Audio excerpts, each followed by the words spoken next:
بسم اللہ الرحمن الرحیم۔ ناظرین، تاریخ اسلام کے واقعات اور نبی اکرم صلی اللہ علیہ وآلہ وسلم کے معجزات میں سے ایک عظیم معجزہ واقعہ معراج ہے۔ واقعہ معراج اللہ تعالیٰ کی قدرت کی نشانیوں میں سے ایک نشانی ہے جو جاگتی آنکھ میں رونما ہوا، اور حقیقت میں اس میں کتنا وقت لگا یہ اللہ اور اس کا رسول ہی بہتر جانتے ہیں۔ اللہ تعالیٰ نے اس میں اپنے محبوب کو اپنی قدرت کاملہ کا مشاہدہ کروایا۔ واقعہ معراج ہجرت سے 1 سال قبل پیش آیا ماہ رجب کی 27ویں رات ہے۔ اللہ تعالیٰ نے فرشتوں سے ارشاد فرمایا، اے فرشتوں، آج کی رات جنت الفردوس کو آراستہ کر دو، روحوں کو کچھ دیر کے لیے قبض نہ کرنا، اور دوزخ کو تالا لگا دو۔ حوروں کو کہہ دو وہ آراستہ ہو جائیں اور جنت کے محلوں کی چھتوں پر آراستہ باراستہ کھڑی ہو جائیں۔ مشرق سے مغرب تک جتنی قبریں ہیں سب سے عذاب قبر دور کر دو۔ آج کی رات شب معراج، میرے محبوب کے استقبال کے لیے تیار ہو جاؤ۔ ناظرین، آج کی ویڈیو میں واقعہ معراج کو قرآن اور حدیث کی روشنی میں بیان کیا جا رہا ہے۔ آپ سے التماس ہے کہ ویڈیو کو پورا ملاحظہ فرمائیں اور چینل کو ضرور سبسکرائب کر لیں۔ ناظرین، حکم ربی ہوا، اے جبرائیل اپنے ساتھ 70,000 فرشتے لے جائیے۔ حکم الہی سن کر جبرائیل علیہ السلام جنت کی سواری براق کو لے کر چلے۔ تفسیر روح البیان میں ہے کہ رسول اللہ صلی اللہ علیہ وآلہ وسلم سے پہلے سواری براق پر کوئی سوار نہ ہوا۔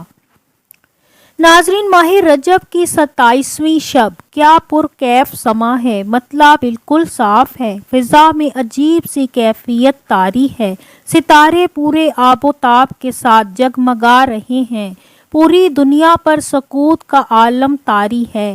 نصف شب گزرنے کے بعد یکا یک آسمان دنیا کا دروازہ کھلتا ہے۔ نور و تجلیات کے جلوے سمیٹے حضرت جبرائیل علیہ السلام نورانی مخلوق کے ساتھ جنتی براق لیے حضرت ام ہانی رضی اللہ تعالیٰ عنہ کے گھر تشریف لاتے ہیں، جہاں ماہ نبوت حضرت محمد مصطفیٰ صلی اللہ علیہ وآلہ وسلم محو خواب ہیں۔ حضرت جبرائیل علیہ السلام ہاتھ باندھے سوچ رہے ہیں، اگر آواز دے کر جگایا تو بے ادبی ہو جائے گی، معراج کے دلہا کو کیسے بیدار کیا جائے، آپ بہت فکر مند ہو رہے ہیں۔ حکم ربی ہوتا ہے، اے جبرائیل میرے محبوب کے قدموں کو چومو۔ حضرت جبرائیل علیہ السلام کے چومنے سے آپ صلی اللہ علیہ وآلہ وسلم بیدار ہوتے ہیں اور پوچھتے ہیں، اے جبرائیل کیسے آنا ہوا؟ جبرائیل علیہ السلام عرض کرتے ہیں، یا رسول اللہ صلی اللہ علیہ وآلہ وسلم، خدائے بزرگ و برتر کی طرف سے بلاوے کا پروانہ لے کر حاضر ہوا ہوں۔ یا رسول اللہ صلی اللہ علیہ وآلہ وسلم، اللہ تعالیٰ آپ کی ملاقات کا منتظر ہے۔ معراج نبوت میں یہ بات لکھی ہے کہ آسمان سے زمین تک ساری گزرگاہوں پر مشتاق دید کا ہجوم ہاتھ باندھے کھڑا ہے۔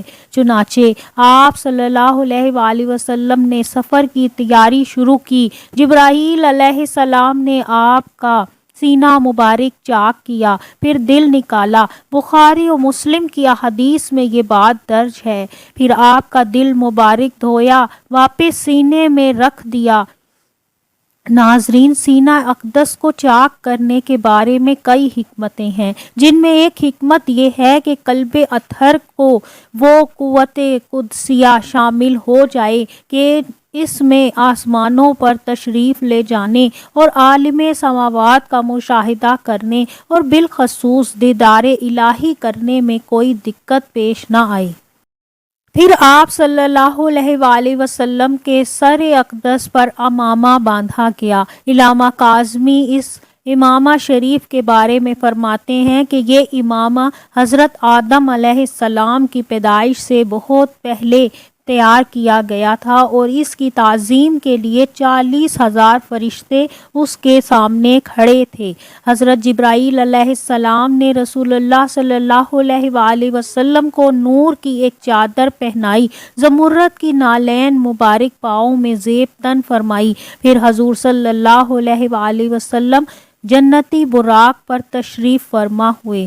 حضرت جبرائیل علیہ السلام نے رکاب تھام لی۔ علامہ کاظمی رحمۃ اللہ علیہ یہاں فرماتے ہیں کہ معراج کی رات رسول اللہ صلی اللہ علیہ وآلہ وسلم کی دائیں طرف 70,000 فرشتے اور بائیں طرف 70,000 فرشتے درود و سلام پڑھ رہے تھے۔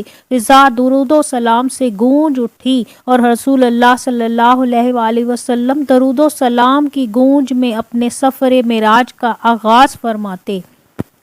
اس واقعے کو قرآن مجید میں اللہ تعالیٰ نے یوں بیان فرمایا ہے: سبحان الذی اسریٰ بعبدہ لیلا من المسجد الحرام للمسجد الاقصی۔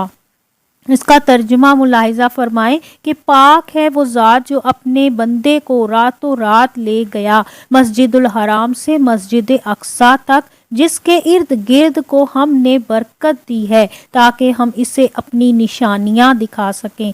آپ صلی اللہ علیہ وآلہ وسلم ملائکہ کے ہجوم میں مسجد الحرام سے مسجد اقصی کی طرف روانہ ہوتے ہیں۔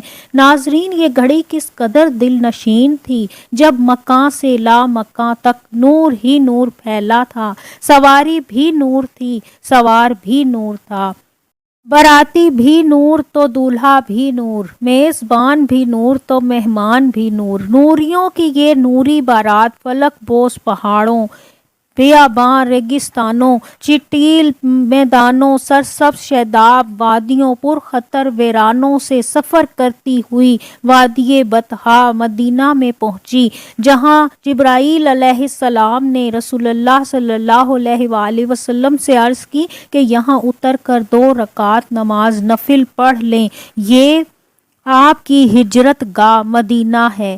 راستے میں ایک سرخ ٹیلہ آتا ہے، اس کے بارے میں رسول اللہ صلی اللہ علیہ وآلہ وسلم فرماتے ہیں کہ معراج کی رات میں سرخ ٹیلے سے جب میں گزرا تو میں نے دیکھا کہ وہاں موسیٰ علیہ السلام کی قبر ہے اور وہ اپنی قبر مبارک میں نماز پڑھ رہے ہیں۔ پھر دیکھتے ہی دیکھتے بیت المقدس آ گیا، جہاں قدسیوں کا جمع غفیر سلامی کے لیے موجود ہے، حور و غلما خوش آمدید کہنے کے لیے، اور تقریباً 1,24,000 کم و بیش انبیاء اور مرسلین استقبال کے لیے بے چین کھڑے تھے۔ رسول اللہ صلی اللہ علیہ وآلہ وسلم اس مقام پر تشریف فرما ہوئے جسے باب محمد کہا جاتا ہے۔ حضرت جبرائیل علیہ السلام ایک پتھر کے پاس آئے اور انگلی سے اس میں سوراخ کیا اور براق کو اس میں باندھ دیا۔ یہ تفسیر ابن کثیر میں ہے۔ پھر حضرت محمد مصطفیٰ صلی اللہ علیہ وآلہ وسلم مسجد اقصی کے اندر تشریف لے جاتے ہیں۔ حضرت جبرائیل علیہ السلام نے اذان دی، تمام انبیاء اور رسول صفیں درست کرتے ہیں۔ جب صفیں درست ہو جاتی ہیں تو امام الانبیاء رسول اللہ صلی اللہ علیہ وآلہ وسلم امامت فرمانے تشریف لاتے ہیں۔ تمام انبیاء نے آپ صلی اللہ علیہ وآلہ وسلم کی امامت میں نماز ادا کی۔